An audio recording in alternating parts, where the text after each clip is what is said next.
So hey there everybody, and welcome to a totally different location. We're not sitting behind the computer today. Instead, I'm out in Prescott, Arizona, and we're at a place called Pioneer Park. So today I came out here to do some 360 panoramics so that we could do a virtual walkthrough of this particular park. So one of the things that I find really amazing in Prescott is the number of city parks they have. So right now I'm sitting on some stadium stands, some bleachers, and right over here in front of me is a, well, there's loud playing above me, but right in front of me we have a roller rink. So, you know, what do you call it? Roller hockey, those types of things. They actually have a roller rink here, which is kind of crazy. Behind that, back up in here, there's a children's playscape area, and it's all covered in, really nicely shaded. And then further down in this direction, we've got multiple baseball fields and other fields. So tons of recreation opportunities. Looking out here right now, I can actually see some mountain bikers on trails in the distance. And across the street from me, we've got some pickleball courts as well. I didn't shoot the pickleball courts today. They are completely and totally crowded with people, so all the courts are full up. I don't want to bother anybody while they're having their fun recreation. So we've got mountain bike and hiking trails right over here that actually lead back over to Willow Lake. We've got this nice little stadium for watching roller hockey, or people can just come out here and rollerblade. We've got the multiple baseball fields. There's other fields for doing soccer and things. City of Prescott really puts a lot into the parks, and that's something that's always amazed me. So we went around. I didn't do a ton of photos today. I did 16 photos so far, and I'm using the new Ricoh Theta Z1. So we just got the Z1 in recently. And in walking around this park, I took 16 shots in total, several down at the baseball fields, a couple here at the roller rink, a couple up in that playscape area. So there's a little something for everybody, from children to adults, to enjoy here.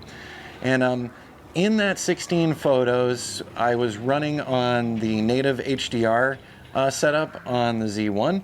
And I gotta say, 16 photos, a little bit of walking around, and the battery was down to like 52%. So one of the things that I'm finding with all the Theta Z1 testing is that it's not great on batteries at all. So a couple of things you can do. I think we're going to experiment with it.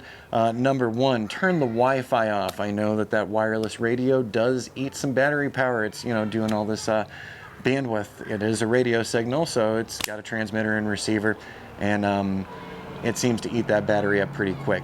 But so I'm trying to figure out some ways to conserve battery, and we're also still just experimenting with this particular camera. So we're still on a learning curve here. We've only been using it for a couple days, which is why today I did it all onboard HDRs.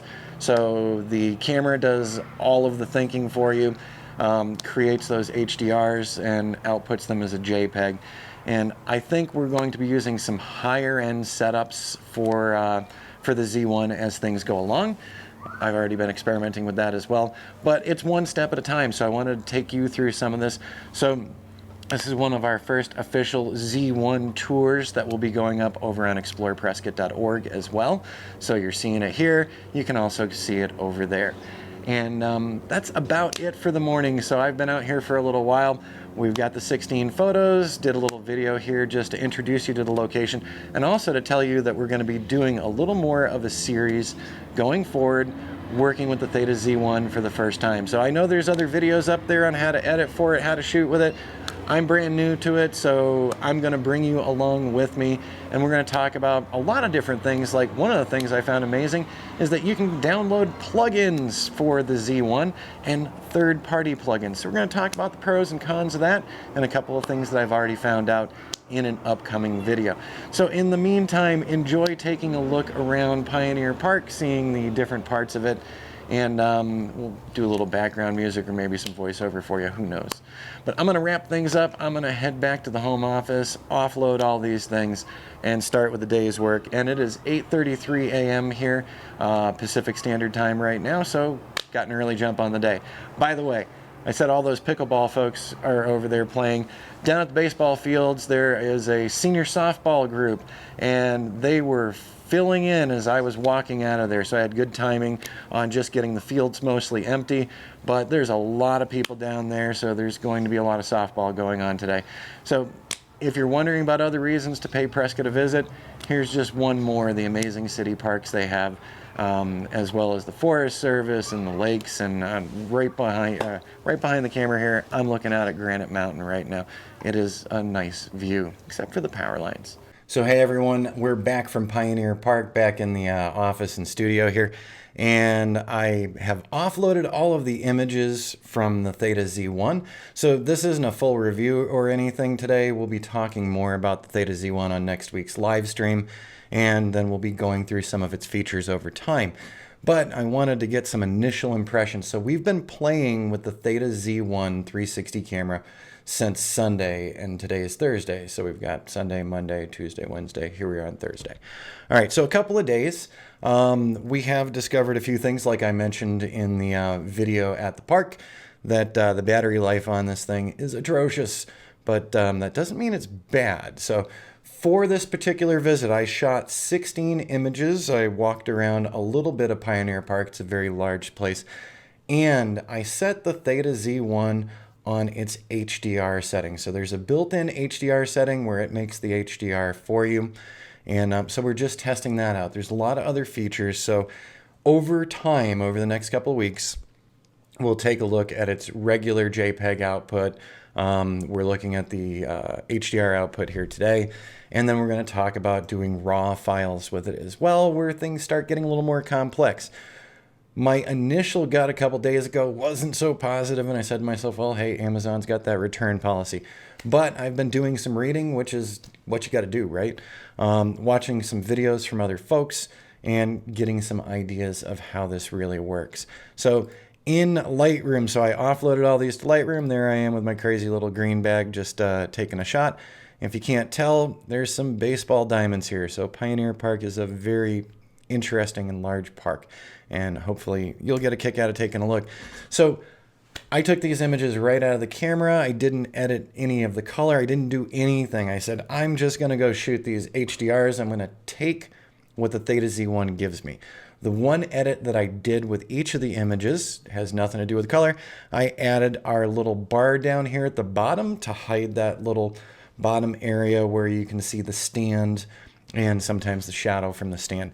So we put this little strip right here for AZ Drone and RLC Design, and they show up at the bottom of the 360. And hey, it's advertising for my businesses while people are taking a look at these virtual tours. Not a bad idea.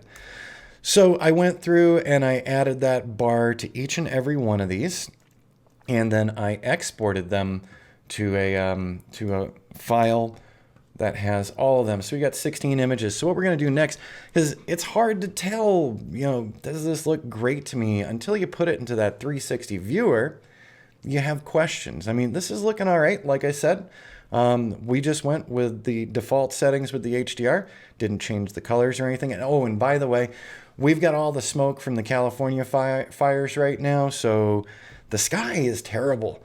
It is just this weird overcast. Sometimes we've got some clouds coming through, but overall the haze here for more than a week, ever since the sandstorm, the Haboob in southern Arizona, where we got all that dust up here as well, we've just had, really unappealing skies. So just giving you that warning. All right, let me hit the G key here real quick. And back to our grid, and what we're going to do is we're going to close down Lightroom Classic. So like I said, no color edits, just putting in those little bars down at the bottom. Let's go ahead and quit Lightroom Classic, and we're just waiting for that to quit. My iMac has just been so slow. So I've already loaded myself into Kula. That's who we use for our 360 tours. I'm going to create a new tour, and we're going to give it a name. Pioneer Park.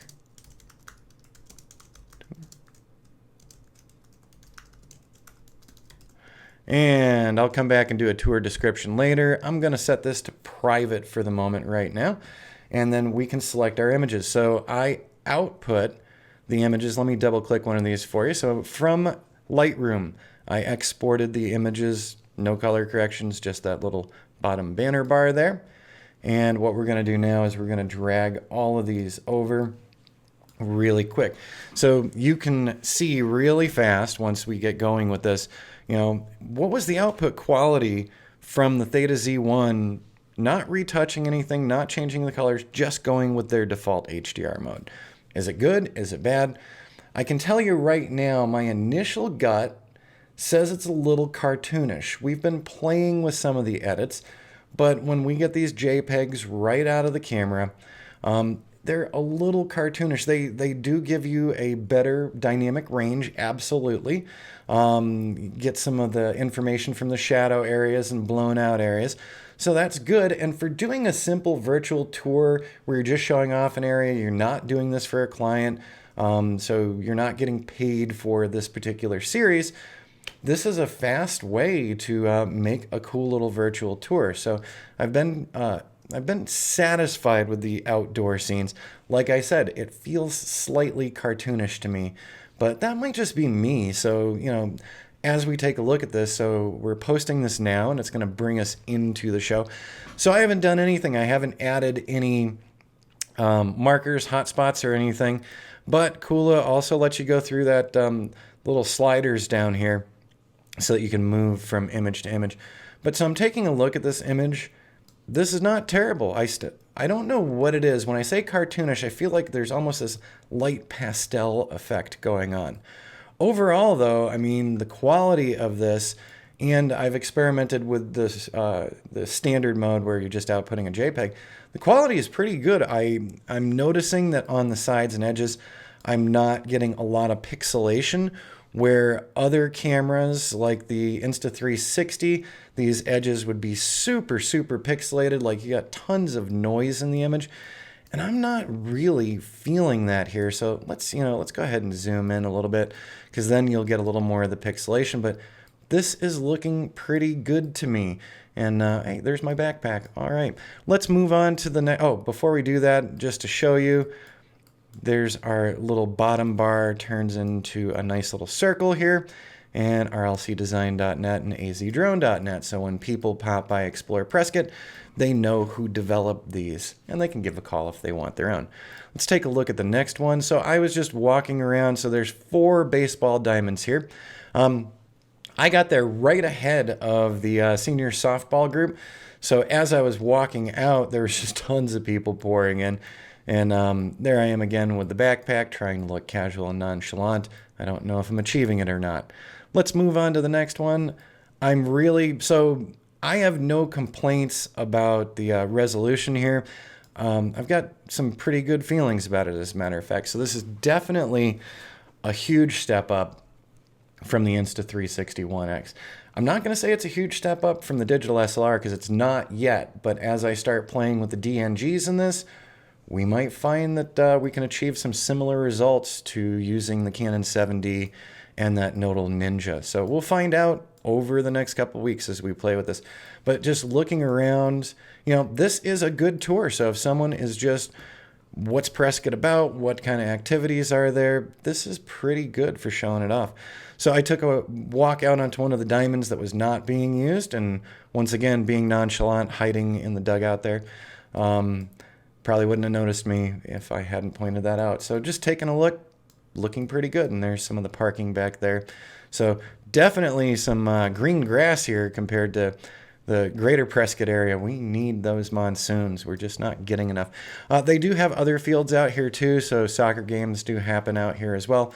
I just moved myself out to also show people. There's a lot of picnic areas throughout this park, so that's great. So like I said, overall, not hating this. It's not bad. Like I said, my initial reaction to the Theta Z1 after a couple days was, hey, maybe I'll be sending it back. But I don't see myself sending it back now, because as we're starting to play with this, it's making more sense to me. I'm starting to understand some things. There's going to be a lot to talk about. There's plugins for this. I know that there are other videos out there and tutorials on the Theta Z1. I am no expert. I am just learning with it now. But I know some people like to come along through the learning process. So you're not looking at the polished expert, but you're working with someone who's going through the same thing you're going through, that steep learning curve. All right, the next one. So we got out of the baseball diamonds, and I just had to show you this. They've got a roller rink. So Prescott, Arizona has a roller rink. I came out to see one of the roller derby teams years ago. I did a photo shoot for them. We did a lot of shots of the folks on the rink and as they were practicing.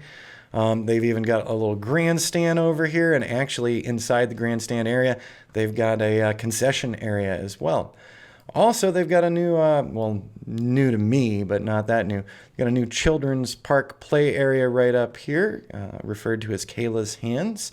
There's a long story behind that, and if you look up Kayla's Hands, you'll learn the sad story. All right, so I just wanted to get some additional imaging from around that roller rink because I thought it was neat. And there's the kids' playscape right up there, and we're going to be getting up there in just a moment.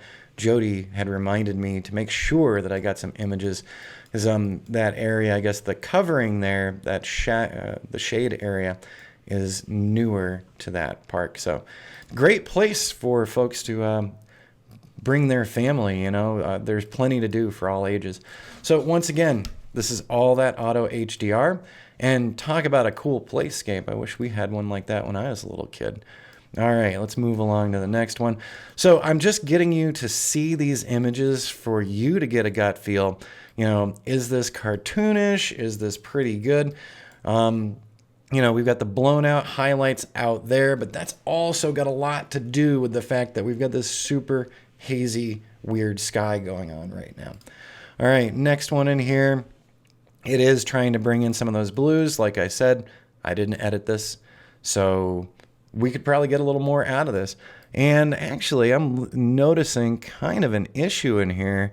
I don't know if it's due to the reflectivity or what, but that is a little odd there. So there's one oddity for me. Then I actually put it right under this little walkover bridge area here because I was wondering what the detail would look like. This is actually looking pretty good to me. It's fairly well detailed. Even zooming in, we've got a little pixelation going on, and this, of course, is in the darker areas where it's trying to bring those shadows up a bit with the HDR feature. So that could be why we're seeing a little bit of pixelation in there. And then I also went out to stand outside of that playscape area and turn it around to Kayla's Hands. So if you're curious, you can give a read. So it's something of a memorial to a person. All right, we'll go over to the next Pioneer Park. So then I just took a walk around the backside of that roller derby area. And then for some reason, I just wanted to show people there's a concession area there. Same thing back at the baseball diamonds. They've got this big main building right here. So they do have concessions and things. And I expect that this area will be getting busier again. So there we go. We went through the 16 images.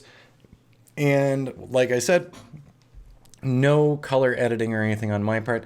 I think this has done a nice job, and I think that as an overall virtual tour, just to show off the parks and areas that we've been doing here, this can cut it. Now, in order to start doing interior real estate and, maybe some more detailed tours in some areas, we're going to need to step up the game a little bit, and one of the big parts is not using all of these automatic settings. I used these automatic settings for this one because I wanted to test this out. I wanted to share this with you and, provide you my learning process. When we step to the next part of the Theta Z1, getting into the DNGs, some things get a little more complex. The editing gets extremely complex, and it's complex on the level of editing digital SLR 360s, in my opinion, as well. But for getting something really fast and rolling through a property like this, showing off some of the major features of the property, I think the Theta Z1 can carry the day and do the job. I think people who visit the virtual tours are going to get enough enjoyment out of it. Plus, they're trying to get a feel for what you're presenting, so they get an idea of what this park is like. And I think that's going to stand out more to them than maybe a slightly cartoonish look to the images. So I don't think I'll hear any complaints about it, but you never know. I might even hear on YouTube. So I also did no tilt correction, and at some points the light stand that I was using was tilted one way, tilted another way, so it's a little off skew. So I would have some editing to do here as well on this one, and I will be doing that editing later. And then the final version will be popping up on my Kula account as well, which you're welcome to come by and take a look at. If you pop over to Kula, do an explore, and do a search, all you have to do is look for AZ space drone. So AZ drone, and you'll see the live ones that we have available. And you can also see our live tours over on exploreprescott.org as well. So I hope this gives you an initial feel for is the Theta Z1 a good camera? I can say for a fact that it definitely outdoes my Insta360 One X by a long stretch, and I've done some interior testing too that you'll see down the road, and you'll see exactly what I'm talking about. But in the meantime, for a nice virtual tour of city parks and showing off an area and the recreation areas, I think this is good enough, and you're not going to be pouring a lot of your time into it. When you're getting to a point where you want the super high-end, professional grade 360 tours, I think this can do this with the DNGs, and we'll get there really soon. All right, I'm going to wrap this up, everyone. You have an awesome rest of the day. I'm going back to doing some of the editing, and then I've got a couple other client jobs that are popping up. So I want to get those things cleared out today and early tomorrow, because I want to go out and hit some more parks tomorrow, do some more experimentation with the Theta Z1. So stay tuned to the channel, because we're going to be talking more about it. So if you like this, be sure to hit the like button down below. Go ahead and give us a subscribe if you've enjoyed this as well. And also, if you'd like, we do have a Patreon channel, and there are always links down in the show notes to the Patreon channel, and also the instructional videos that I do on autonomous drone flight. Thanks again for stopping in. We'll see you in the near future.